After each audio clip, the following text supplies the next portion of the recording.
Alison, for your excellent table topic sections. And I think the question is very interesting. And table topic section is one of the reasons why I like to join Toastmasters meeting, because it is not easy to find a chance to speak, to give an impromptu speak in front of so many people. And I think Toastmasters is a very comfortable place for me to speak in front of many people. And actually, I don't know much about Cinderella because I think I watched this cartoon when I was a child, and I forgot most story about it. But I think nowadays there are many Korean versions of Cinderella, because if you watch Korean TV program, you will see that the main actress will always be the Cinderella, and the main actor will always be the prince. Well, this is interesting, but it also make some of our girls become a little bit. They want to have something realistic for their boyfriend. For example, they want their boyfriend maybe they want their boyfriend to jump down from the sky and then stop the car for her, or that's too mean. Or stop the time. Yeah, there's too many realistic requirements after the Korean version of Cinderella. Now, besides the impromptu speech, in our meeting we also prepared a prepared speech. And tonight there are two prepared speech speakers. The first one is Jason Choi, and he's going to give us a speech about how to detect lie. Whoa, that's one of the requirements for the Korean girl. I don't understand. You mean Korean girl? Yes, some kind of superpower. I don't know how to detect lie. Hello, my name is Jason, and I'm a year 2 student studying finance in HKBU. So, as William said, my topic is how to detect lie, or how to detect liars. And imagine you suspect your lover of betraying you, and you are trying to ask whether he or she has another partner. And how can you tell whether he or she lied to you? Lying often appears in our daily life, and to be smart and observant, and it's important to know someone is lying to you. Since I've done some research on this topic, and now I'm going to share with you how to detect lies from the one's body languages, facial expressions, and verbal responses, as well as some common misconceptions that the general public have. So I will start with the simplest and the most obvious way, which is to observe one's body language. The first way is we can watch a person's arms and legs. In a relaxing situation, the people mostly they feel comfortable and their limbs move in a larger space and usually do not have those petty actions. However, a lying person's limbs tend to be stiffer and not moving much. Like me, I'm so nervous. The liar may touch his ears, nose, and even fidgeting the objects beside him. Moreover, you can observe a person's throat. Since the nervousness from lying causes an increased amount of adrenaline, which is a hormone that stimulates the amount of saliva. And the one has to swallow more frequently. So, especially men, you can see the man's Adam's apple often moves up and down when he's nervous and when he lies. It's like this. And now let's move on to a more difficult methodology. And this requires a finer and more careful observation. So the second dimension to spot a lie is to look at his microfacial expressions on the face. And I will illustrate Bill Clinton, the former president of the United States, who admitted sexually harassed an intern as an example. Asked if he kissed the intern's breast, he wrinkled his nose, which shows a sense of disgust. Asked if he used a cigar as a sexual aid, he opened his eyes widely with surprise. However, different people, they tend to have different microfacial expressions. Clinton's one is not always applicable to everyone. According to American deception expert Clark Freshman, the micro-facial expression only lasts for the blink of an eye to a few seconds. So, but they are very common to all races and all cultures. Therefore, it's very important to pay attention on the person's face. So, but only observation is not enough. We also have to analyze the person's words. And this leads to the third way, which is to analyze the verbal responses of the liars. And this is the most difficult one, of course. According to according to the author, Spy the Lie, Houston, he said a liar may respond to a claim with a true statement that favors him. Houston's employee was suspected of stealing the money from the company. Instead of telling Houston that he didn't steal the money, he managed to take Houston to his car and show Houston there are many Bible books and said, wherever I go, I bring those Bible with me. He tried to show his sincerity and show how nice he is. But eventually, he admitted he stole the money. Back to Clinton. Sorry, I have a.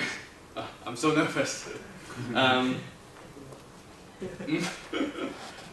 So another trick that a liar do is they encounter a question with a statement, which is true, but doesn't answer it simply and just simply avoid the question.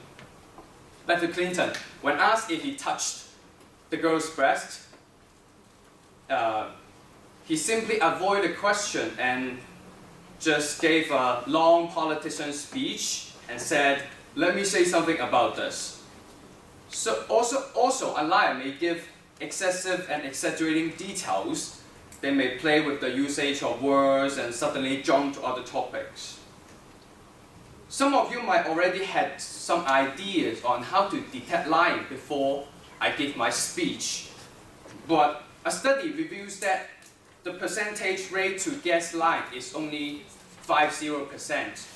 So I will share with you some misunderstanding that the general public have in order to boost your chance of detect lying. You may think a liar may often avoid eye contact, but the smart ones, they may deliberately make eye contact with you to show their sincerity.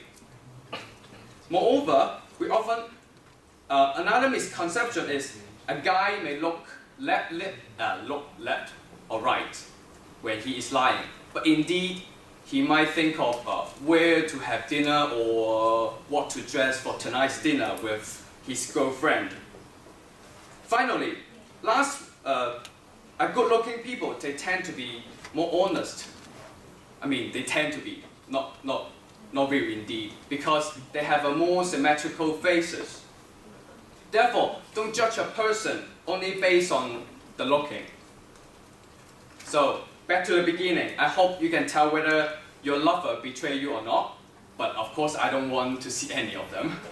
And what I mentioned before, there are 3 techniques. First one is to look at the body movement. Second one is the verbal responses. The last one is the microfacial expression. However, there's no exact and universal approaches to detect lying, as people, they tend to have different response when they lie. But try to do that and try to practice more, and hopefully you can have fun by detect liars. Thank you. Thank you, Jason, for your prepared speech. And actually, Jason was doing his project 2 in Toastmasters Club, which in project 2, his main goal is to organize his speech. And I think Jason has structured his speech quite well. So let's give another round of applause to him. But I think Sabrine will give a deeper evaluation for Jason later on. So let's see. And now we have another prepared speech, which is prepared by Jack Ip, and the title is My Favorite Book. And Jack is going to finish his project 1, which is icebreaker, and Yeah, please come. PowerPoint, of course. But do you need to set the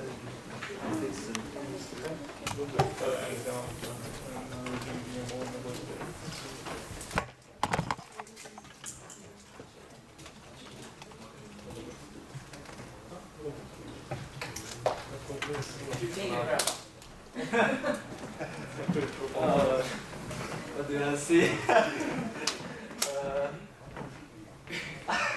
Okay.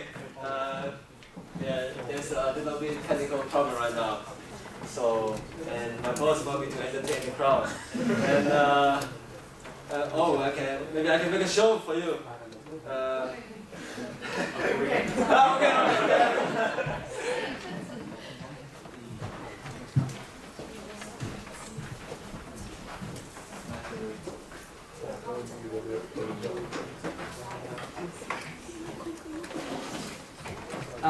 Hello, so maybe I can firstly introduce myself. My name is Jack, and I'm studying English language and literature and education. So it's nice to be here, and I'd like to introduce some of my hobbies. And one of my hobby is reading books. So actually, yesterday when I was preparing my speech, I would like to prepare a speech that you can gain something from it, and I would like to share it really much, because books are the things that I really love very much, and I'm sure that you can gain some insights after my speech. Yeah. So why I would like read books? I think there are several reasons. I think books can sparkle our imagination. For example, when I'm reading Lord of the Rings, I may picture that world in my mind, and I think it really helps me to think something outside of the box, and I think it's really nice. And today I'd like to share you a book which can also sparkle your imagination. So before I sharing the book, I'd like to ask you some questions, and maybe you can raise your hand. So if you think you don't have much imagination, please raise your hand. One only? Yeah. But don't worry, actually, I'll bring something that may interest you. Yeah. So let's play a game first. Can maybe let me invite you to answer this question. Can you find the similarities between these two stuff? The pansy and the chimpanzee. What are the similarities? They look similar. Yeah, but actually, Do you mean the word? yes, I mean the picture or the word or anything they share. They have the same suffix word. You may say so. So now let me review my book title, which is my favorite book. Yeah. So my favorite book is actually called How to Tell the Birds from the Flowers and Other Woodcuts. So if you think you don't have any imagination, I think this book is definitely a tool for you to expand your imagination. Because in the book, you see, the author tried to compare two irrelevant objects by writing a poem. And not only can you compare two objects in this way, you can also learn English in a funny way. For example, you can try to read aloud the two sentences. May you? Could you make it larger? Okay. Yeah. Thank you. Observe how nature's necromancies have clearly painted on the pansies. These almost human countenances. Sorry. In yellow, blue, and white nuances. Yeah. So you see, the author actually compare the faces of the pansy and the chimpanzee, and you see actually they have many similarities, like the eyes, the nose, and the leaves. So I think it would be a nice book when you try because it tells you the way of expanding your imagination. Let's say finding the similarity between two objects, and they're actually quite funny. And you see there are also some rhymes here, and then you can learn English and expand your vocabulary as well. Oh, sorry. Yeah, okay. Apart from that, I also have one point to share. As you can see that there are many pictures, so I think it would be much more funny than rather reading poems. And then I think one of the best way to learn poem is that you read aloud the poem, so that the sound stays in your mind, and that it can really help to improve your English. Yeah, I think this book can also help you expand your imagination. Yeah, thank you. Thank you. Thank you. Joe was doing his project 1, which is the icebreaker. It is actually, I expect you to introduce yourself for us, but it's okay. The icebreaker, in icebreaker, basically you can give a speech about anything you want to say. Yeah. So now we're going to have a break time, and after the break, we will have some evaluation for the speakers speak just now. So now I think everyone will go there to enjoy some refreshment, and then we will come back at 7:50 or 7:50. Oh, 7:50. Okay, so please enjoy our refreshment there.